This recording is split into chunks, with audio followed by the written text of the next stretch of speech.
I felt like the camera was going to topple over in the wind and fall off the mountain. And I couldn't go back to sleep with that thought in my head.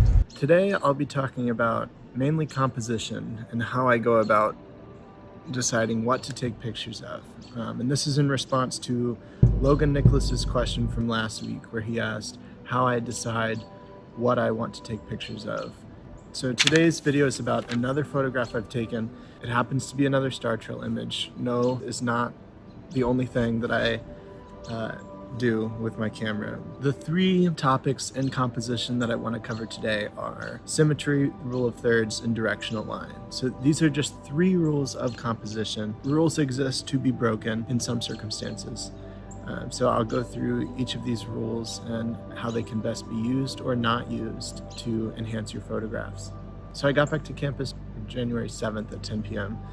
And at 1 in the morning on January 8th, I decided to go out and take this picture. This was the only day that we had accumulated snow on campus, and I wanted to capture a star trail image with snow in the foreground. So I headed up to the mountains. My car barely made it up. Once I did, I set up my camera, let it go, and then I tried to sleep in my tent and in my sleeping bag, but it was a lot colder than I'd expected, so I didn't get a lot of sleep.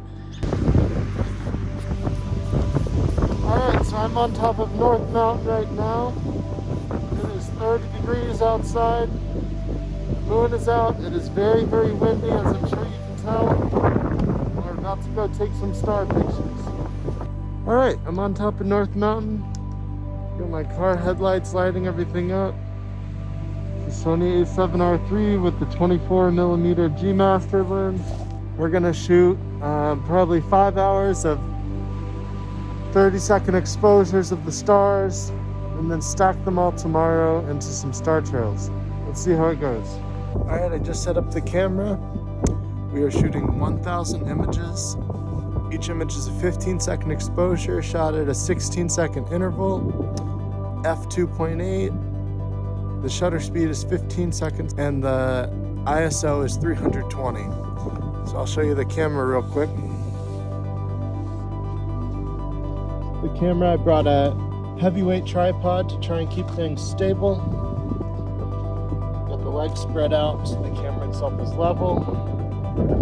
And I know you can't see anything, but the mountains are out there, stars are visible.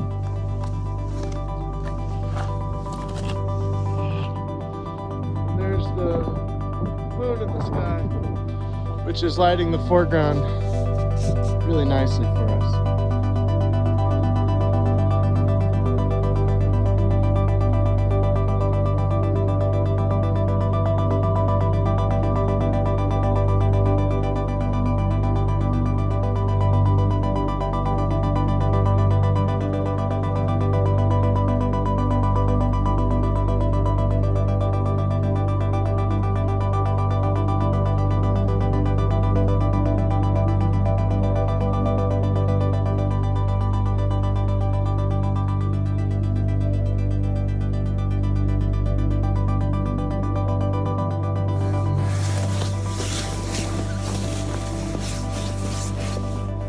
Alright, I'm in my sleeping bag.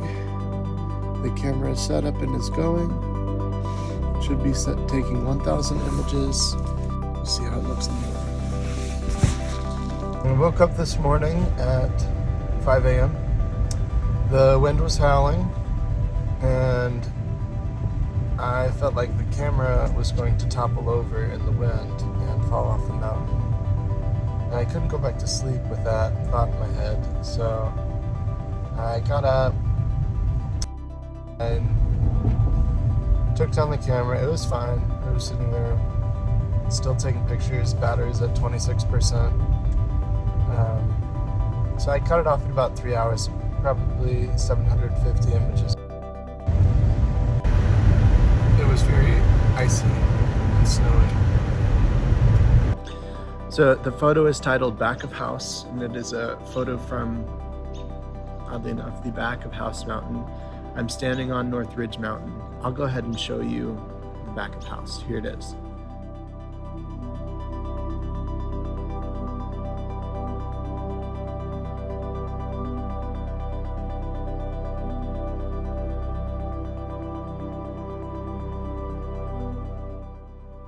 So going into the three parts of composition that I want to cover today, the first being symmetry.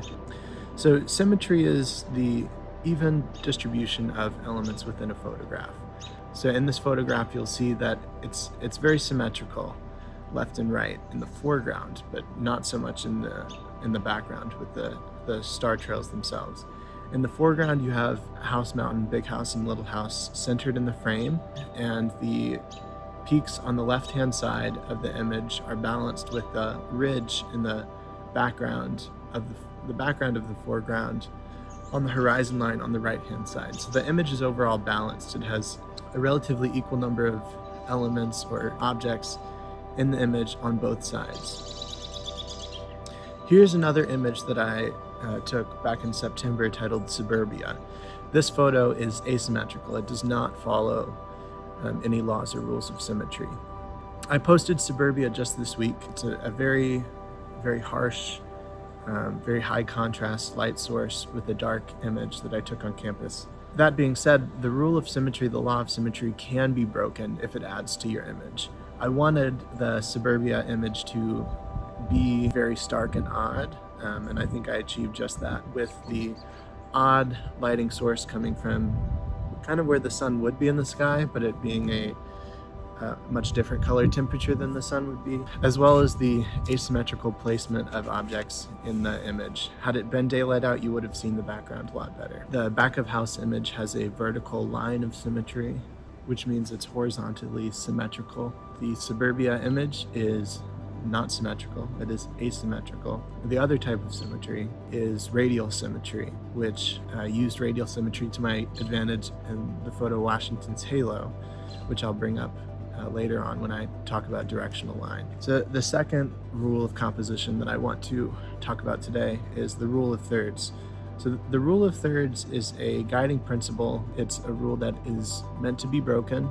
You don't have to follow it. It is just a suggestion. For an image to abide by the rule of thirds, you need the primary subject, the primary focus of the image to be on one of the third lines. Say this is my frame, and I put two lines here on the third lines, and I put a line here on a third line and another line here on the third line. And I put the subject on one of the intersections of the third lines.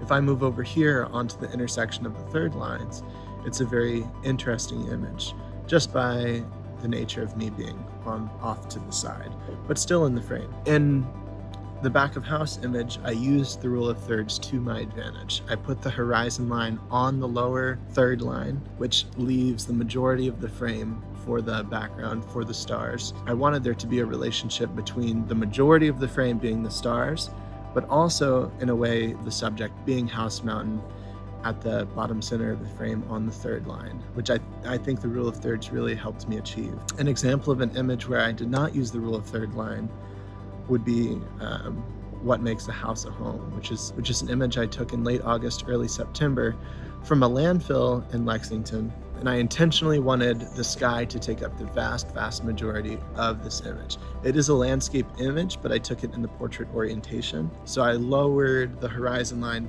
below the third line in the image. So again, the rule of third line and symmetry can be broken to the photo's advantage. It really depends on your individual vision for the photo and how you want to go about taking it. The last aspect of composition I want to get into is directional line.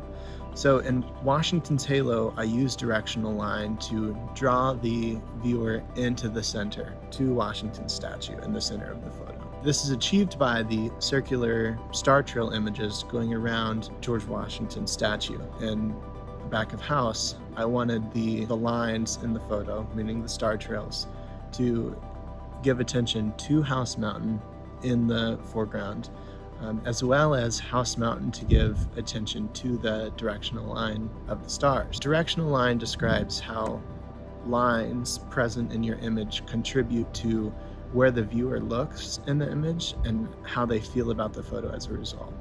So in back of house, the star trail images point down and swoop to the side. For the most part, most of the lines are pointing towards the horizon and towards House Mountain. The star trails that are more north, that do start to curve off, do not contribute to the directional line pointing towards House Mountain, but that was a small price to pay to get the vast majority of the star trails going down towards the horizon. And at the same time, if you follow the line of the horizon towards the center of the image, House Mountain, when it protrudes, it gives rise to those lines and helps guide the viewer's eyes from the foreground of the snowy hills up the back of House Mountain and into the stars going up.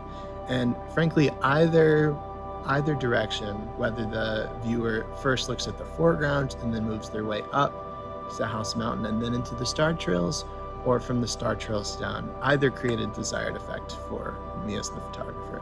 Now, directional line is not so much a rule. There are plenty of images that do not have directional line present in the image. It is a technique that you can use to benefit your images and to help them compositionally. How do I find a location worth shooting? A lot of this is just me driving around, trying to get lost, trying to find a location that's worth shooting.